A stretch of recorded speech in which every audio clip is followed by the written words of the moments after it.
Hi, good morning mga ka-winner.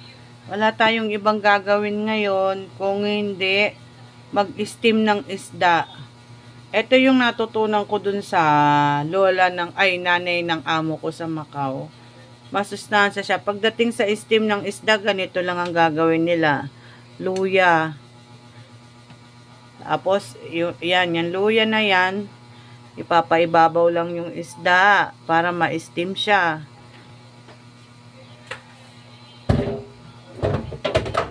Pagkatapos lalagyan natin kasi marami na yung luya sa sa ilalim. Lalagyan na lang natin ng konti sa ibabaw. Yan, ganyan. Lagyan natin para pampaalis ng langsa. Ayan po. Tapos bubudburan natin siya ng dahon ng sibuyas. Yan. Ganyan. Ganyan lang yung namin, pag-i-steam ng isda dun sa Macau. Tapos lalagyan ng seasoning. Dalawang klase ng seasoning ang ilalagay ko. Yung isa medyo maanghang para may konting sipa. Yan. Konti lang kasi maanghang tong nor eh. Oh.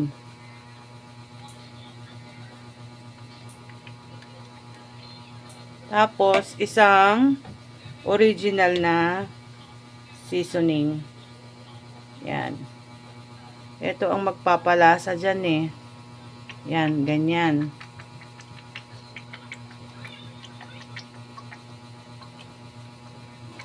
Huwag yung lalagyan ng tubig ha. Ganyan lang ang pag-steam namin sa Macau.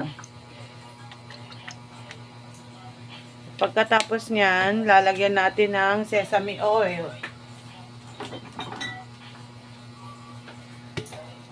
Sesame oil. Yan. Yan. Tapos buksan na natin. Hahayaan na natin yung makumulo ng kumulo.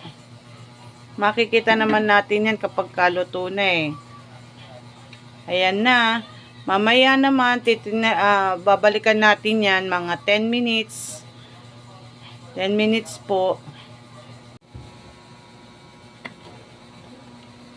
Ayan na po. Ayan na ang nangyari sa isda. O, diba? Bumuka na siya.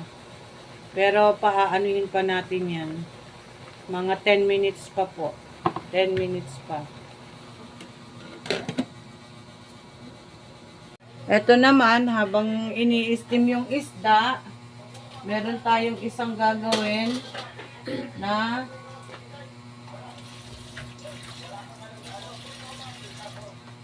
ito naman ay mag-i-steam tayo ng egg. Steam egg. Puro steam ang aming ulam ngayon. Ganito lang ang gagawin. Mga natutunan ko po ito dun sa lola ng alaga ko, dun sa Macau.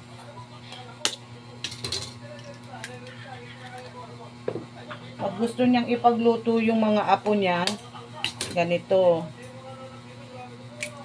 Pag mamamasyal siya dun sa bahay namin, doon sa Macau, ganito ang gagawin niya. Pagluluto niya yung mga apo niya. Yan, ganyan.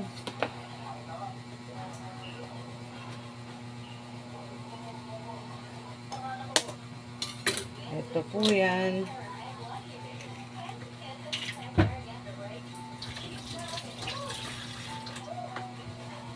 Tapos lalagyan niya ng asin.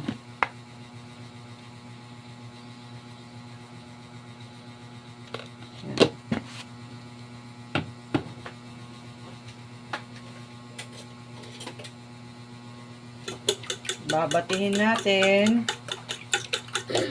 Nakikita nyo ba? Paki-like and share lang po. Pa-support lang po. Mga ka-winner, mga ka-follower and friends, pa-support naman po. Yan, pagka naging ganyan na yan, lagyan natin yan ng konting tubig.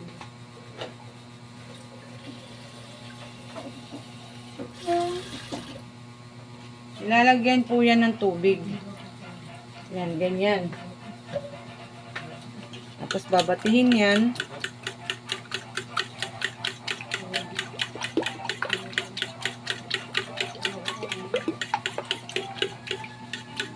Yan po, ganito. Lagyan natin ng konting asin pa.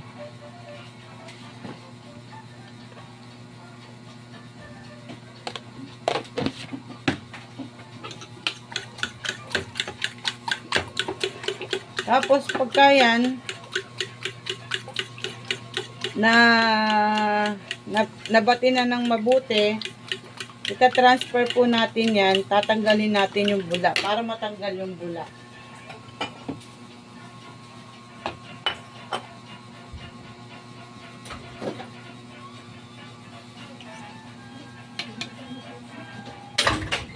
Pagka inano na natin, wag na nating hahaluin ha. Huwag na po nating hahaluin. Hayaan na nating magtining. Yan. Ganyan po. Tapos, pagkatapos yan, lalagyan natin siya ng seasoning. Konting-konti lang po yan. Yan. Lalagyan natin ng seasoning. And then, lalagyan natin ng konting mantika.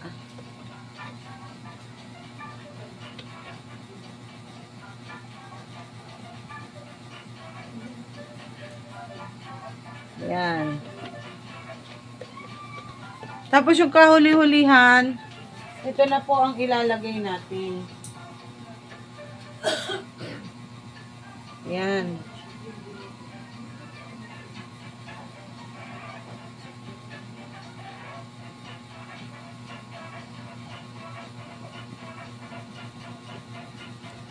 Pagkatapos ma-steam ng isda, isusunod ko na to, i-steam ko din. Kaya lahat ng ulam namin ay steam.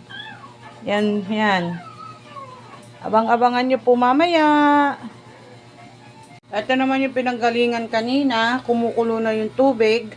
Saka natin ilalagay itong steam egg. Saka natin siya tatakpan. Yan, maghihintay tayo ng ilang minuto. Tapos pagka naluto yan, medyo tutusukin natin para malaman natin kung luto na siya hanggang ilalim. Yan, mga 10 minutes lang to 15 minutes po. Steam egg. Ito na, titingnan na natin kung luto na siya. Konti pa, meron pa konti. Konti pa po.